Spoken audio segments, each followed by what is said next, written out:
तो hello students, आज electrochemistry chapter में जो टॉपिक पढ़ाने वाले हैं वो है इलेक्ट्रोड पोटेंशियल।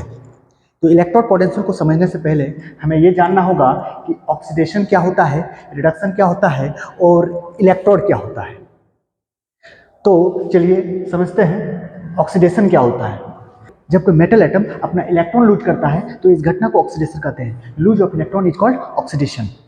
जैसे कि यहाँ पर कॉपर एटम अपना 2 इलेक्ट्रॉन लूज कर रहा है, तो यहाँ पर कॉपर आयन बन जा रहा है Cu2+ आयन।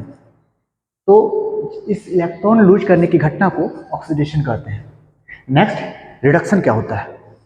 तो gain of electron is called reduction, यानी कि किसी मेटल आयन के द्वारा इलेक्ट्रॉन गेन करने की घटना को रिडक्शन कहते हैं। जैसे कि Cu2+ यहाँ पर इलेक्ट्रॉन गेन कर रहा है, इलेक्ट्रॉन को एक्सेप्ट कर रहा है और Cu एटम बन जा रहा है, न्यूट्रल बन जा रहा है। इलेक्ट्रॉन को गेन करने के बाद इसमें पहले पॉजिटिव चार्ज था, जब इलेक्ट्रॉन को ग्रहण किया तो ये न्यूट्रल हो गया। तो इस घटना को, इलेक्ट्रॉन के गेन करने की घटना को रिडक्शन कहते हैं। ठीक है, अब नेक्स्ट है इलेक्ट्रोड। इलेक्ट्रोड क्या होता है। तो रॉड और plates placed in the electrolytes eight which oxidation और रिडक्शन टेक्स प्लेस। हम जानते हैं कि किसी भी इलेक्ट्रोकेमिकल सेल में या इलेक्ट्रोलाइटिक सेल में इलेक्ट्रोलाइट मौजूद होता है। उस इलेक्ट्रोलाइट में एक रड डुबा रहता है, उस रड में ऑक्सीडेशन या रिडक्शन की घटना होती है, यानी कि इलेक्ट्रॉन को लूज किया जाता है वहाँ पर या गेन किया जाता है। तो वैसे रड को, जहाँ पर ऑक्सीडेशन या रिडक्शन होता है, वैसे रड को इलेक्ट्रोड कहते हैं। वो इलेक्ट्रोड रड के भी फॉर्मेट में हो सकता है या प्लेट के भी फॉर्मेट में हो सकता है। तो रड और plates placed in the electrolyte of the cell at which oxidation और reduction takes place, those rods और plates are called electrodes. Okay, अब समझते हैं कि इलेक्ट्रोड पोटेंशियल क्या होता है। तो इलेक्ट्रॉन को लूज करने या गेन करने की टेंडेंसी या एबिलिटी को इलेक्ट्रोड पोटेंशियल कहते हैं। जैसे कि ये एक बीकर है, इसमें कॉपर सल्फेट का सॉल्यूशन है सपोज, और इस कॉपर सल्फेट के सॉल्यूशन में कॉपर इलेक्ट्रोड डुबा हुआ है, कॉपर रड डुबा हुआ है। तो इस कॉपर सल्फेट के सॉल्यूशन में कॉपर सल्फेट 2 पार्ट में डिसोसिएट हो जाता है, Cu2+ आयन और SO4 आयन, मतलब कॉपर कैटायन और सल्फेट एनायन 2 भाग में टूट जाता है। तो यहाँ पर 2 घटना हो सकती है, या तो इस कॉपर रड का कुछ एटम इलेक्ट्रॉन लूज करके कॉपर आयन बन जाएगा, यानी कि इस कॉपर रड के कुछ एटम का ऑक्सीडेशन हो जाएगा, यानी कि इलेक्ट्रॉन लूज करके आयन बन जाएगा, और वो आयन कॉपर सल्फेट की इस सॉल्यूशन में आ जाएगा। कॉपर सल्फेट के सॉल्यूशन में पहले से ही कुछ कॉपर आयन मौजूद है, Cu2+ आयन मौजूद है। उसके बावजूद भी इस कॉपर रड में से कुछ एटम इलेक्ट्रॉन को लूज करने के बाद आयन बन जा रहा है, और वो आयन भी इस सॉल्यूशन में आ जा रहा है, डिजॉल्व हो जा रहा है। तो एक घटना ये हो सकती है, या फिर अगर ये नहीं होगा तो दूसरा घटना ये हो सकता है कि कॉपर सल्फेट में जो कॉपर कैटायन है Cu2+ आयन, वो इस कॉपर रड के एटम से कुछ इलेक्ट्रॉन को ग्रहण करके ये न्यूट्रल एटम बन जाएगा और इस कॉपर रड में डिपॉजिट हो जाएगा। तो 2 घटना हो सकती है, या तो ये कॉपर रड का एटम इलेक्ट्रॉन लूज करेगा, या फिर ये कॉपर आयन इलेक्ट्रॉन गेन करेगा। तो ये जो टेंडेंसी होता है, ये जो इलेक्ट्रॉन का गेन या लूज करने की टेंडेंसी होता है, ये जो एबिलिटी होता है, उस एबिलिटी को इलेक्ट्रोड पोटेंशियल कहते हैं। ठीक है, अब हम देखते हैं कि इलेक्ट्रोड पोटेंशियल कितने टाइप का होता है। 2 टाइप का होता है, रिडक्शन पोटेंशियल और ऑक्सीडेशन पोटेंशियल। इलेक्ट्रॉन को किसी मेटल आयन के द्वारा इलेक्ट्रॉन गेन करने की टेंडेंसी को रिडक्शन पोटेंशियल कहते हैं, और किसी मेटल एटम के द्वारा इलेक्ट्रॉन को लूज करके कैटायन बनाने की एबिलिटी को ऑक्सीडेशन पोटेंशियल कहते हैं। जैसे कि कॉपर कैटायन के द्वारा इलेक्ट्रॉन को गेन करके न्यूट्रल कॉपर एटम बनाने की एबिलिटी है प्लस 0.34 वोल्ट। इस कॉपर कैटायन का रिड्यूस होने की टेंडेंसी है 0 + 0.34 वोल्ट। वो टेंडेंसी को हम लोग कहेंगे कॉपर का रिडक्शन पोटेंशियल। तो कॉपर का रिडक्शन पोटेंशियल कितना होता है प्लस 0.34 वोल्ट। और ऑक्सीडेशन पोटेंशियल क्या होता है, तो यहाँ पर कॉपर अपना इलेक्ट्रॉन को लूज करके कॉपर कैटायन जो बना रहा है, तो यहाँ पर कॉपर के द्वारा जो इलेक्ट्रॉन लूज करने का जो टेंडेंसी है वो टेंडेंसी है -0.34 वोल्ट।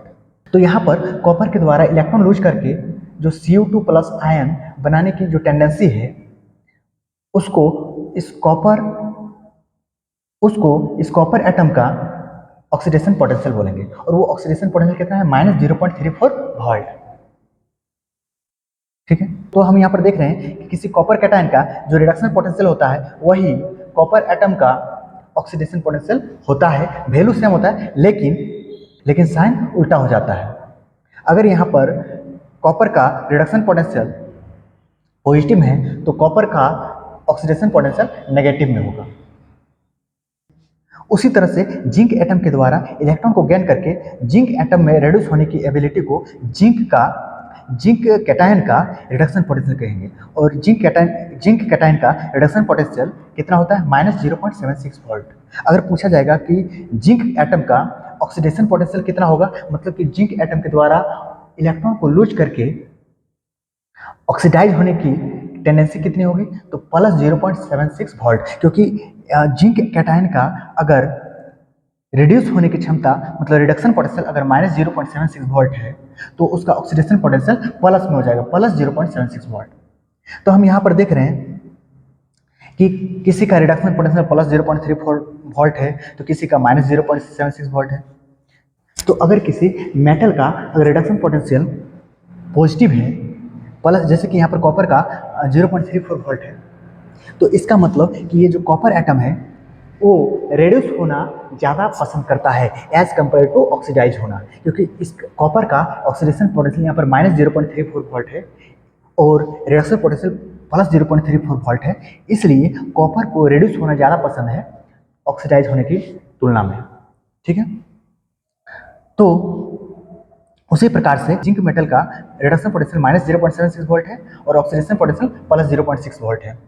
तो यानी कि जिंक मेटल का एटम ऑक्सीडाइज होना ज़्यादा पसंद करेगा एज कंपेयर टू रिड्यूस होना।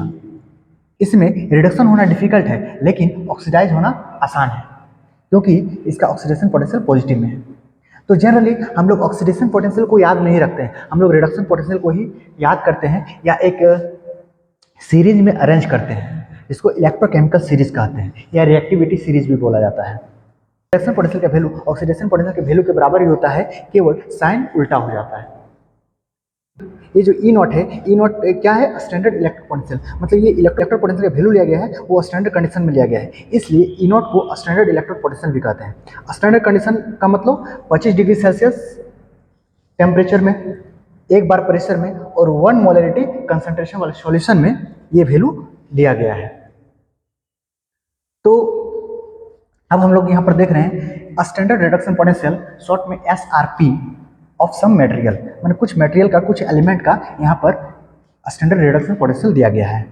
लिथियम का -3.05 वोल्ट, सोडियम का -2.71 वोल्ट, एल्युमिनियम का -1.66 वोल्ट, जिंक का -0.76 वोल्ट, हाइड्रोजन का 0 वोल्ट, कॉपर का +0.34 वोल्ट, सिल्वर का +0.80 वोल्ट। अगर लिथियम और सोडियम का तुलना करेंगे तो सोडियम में रेड्यूस होने की क्षमता ज़्यादा है एज कम्पेयर टू लिथियम, और लिथियम इसके तुलना में ऑक्सीडाइज होने की क्षमता ज़्यादा रखता है। उसी तरह से अगर हम लोग सोडियम और जिंक का तुलना करेंगे तो जिंक सोडियम की तुलना में ज़्यादा रेड्यूस होना पसंद करता है क्योंकि इसका वैल्यू लेस नेगेटिव है और इसका वैल्यू मोर नेगेटिव है। उसी तरह से अगर जिंक और कॉपर का अगर तुलना करेंगे तो कॉपर में रिडक्शन पोटेंशियल पॉजिटिव है और इसका रिडक्शन पोटेंशियल नेगेटिव है, यानी कि ये रिड्यूस होना ज़्यादा पसंद करता है और ये रिड्यूस होना कम पसंद करता है, यानी कि इसके तुलना में ये ऑक्सीडाइज होना ज़्यादा पसंद करता है। हम लोग ये भी देखते हैं कि अगर इलेक्ट्रोकेमिकल सेल के एक तरफ के हाफ सेल में अगर जिंक इलेक्ट्रोड और जिंक आयन वाला सॉल्यूशन रखते हैं और दूसरी तरफ के हाफ सेल में अगर कॉपर इलेक्ट्रोड लेते हैं और कॉपर आयन का सॉल्यूशन लेते हैं तो जिंक वहाँ पर जिंक का ऑक्सीडेशन होता है और कॉपर इलेक्ट्रोड पर रिडक्शन होता है। तो आशा करते हैं आज जो समझाएं वो समझ में आ गया होगा। अगर यदि आप लोग को बेनिफिट हुआ होगा तो लाइक शेयर सब्सक्राइब जरूर कर दीजिएगा। धन्यवाद।